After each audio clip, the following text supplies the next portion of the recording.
every time I see Andrew Bolt, I shudder in fear as to what this man is going to talk about, which is going to be divisive, incorrect. It's going to labour his most important and well-defined racism again, and he does over and over again. The good thing about Andrew is that he never disappoints, I guess. And I've got this clip of him talking about what the Victorian Parliament planned to do in terms of implementing a program whereby, or legislation, I should say, whereby Indigenous people have an active role within Parliament, that they have a treaty, that they can participate about issues that matter to them. Now, and Andrew always mentions that they are such a small proportion of our population, and because they're such a small proportion, they shouldn't really matter. This is a theme he's been banging on about for years, and it's annoying and frustrating to hear him with his sense of racism being exercised on Sky News almost every night. Well, it seems too regular for it to be a coincidence. It's a thing that he carries on about over and over again. Before I talk about that, just remember to subscribe to my channel, ring the bell for further notifications, and make some comments about all of this below. So here we've got Andrew talking to, well, I'll tell you a little bit more about who this woman is once she started this conversation, because I think it's important that Andrew does not really identify who she is. So let's listen to what he has to say here. Now, I mentioned at the top of the show how one hospital in Melbourne is now treating patients by race. Aboriginal patients in emergency automatically assigned to Category 3 in the triage system ahead of patients in Categories 4 or 5. But this week, State Parliament is expected to pass a treaty bill to give... No explanation from Andrew as to why that might be the case. And I am convinced, and I don't know myself, I will admit, I don't know why that they're implemented that policy, but clearly for whatever reason, and it could be let's demonstrate that we're not racist reason, and let's start seeing those people a little bit earlier than others. Clearly, if you're a person on who's having a heart attack or you've got extremely high blood pressure, you need to be attended to straight away, you're going to be seen over and above everybody else. There's no doubt about that. So why raise this as an issue whereby if you're Indigenous, identified as Indigenous, you can be seen before other people? It's probably not a bad idea. And given that, as Andrew keeps saying, there's such a small percentage of the population, does it really matter that those people have priority, given there's such a small percentage? So anyway, he goes on to say, even more special rights to the 1% of Victorians who say they're Aboriginal. And I fear this bill is going to inspire Labor governments in every state unless the dangers are exposed. Now, this bill aims to set up a body called a Gelong Wall or whatever, to be paid more than $70 million a year. And it's going to be made up of this... He could have at least shown the decency to have worked out exactly how to pronounce it, I think.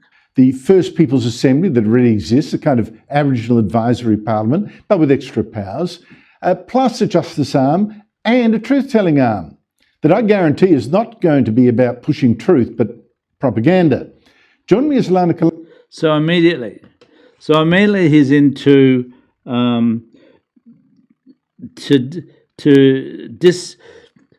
to think of the word, disallow, disenfranchise, to allow incorrect aspersions around truth-telling.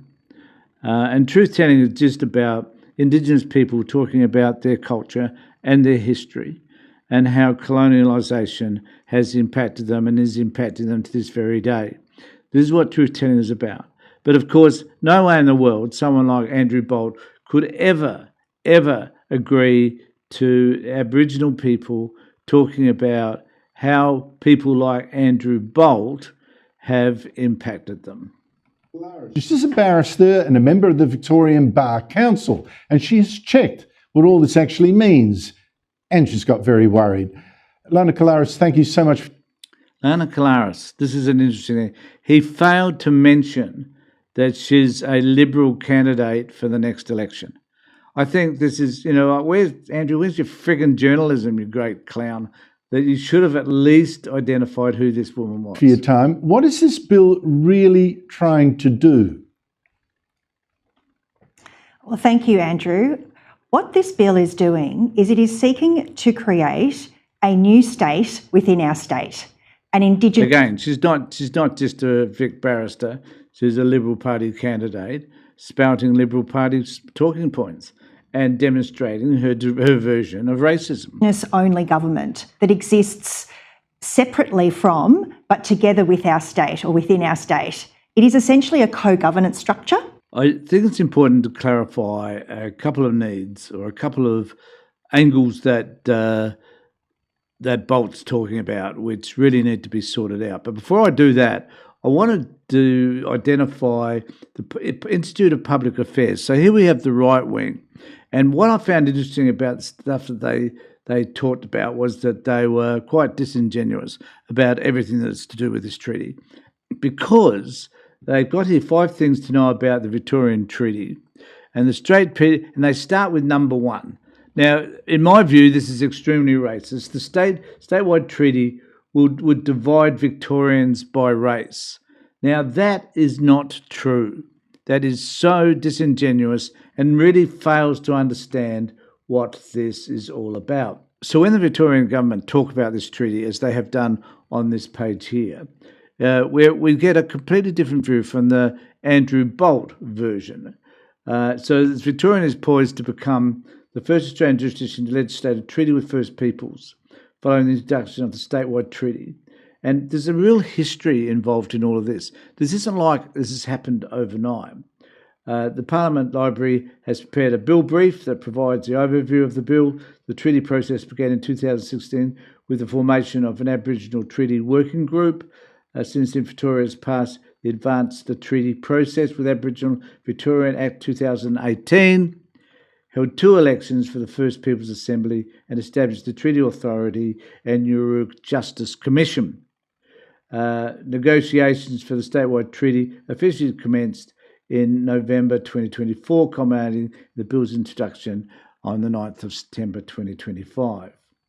What it does tell us is the bill develops a partnership with First Peoples Assembly. It develops a partnership, makes a significant milestone in the state's decade-long journey toward truth, justice and self-determination. If passed, the legislation will formalise a binding agreement between the Victorian Government and First People, establishing a new representative body, the Galungwal, and enshrining mechanisms of truth-telling, accountability and future treaty making. So I hope that explains for most of you what this is all about, because I really think that it's an important issue.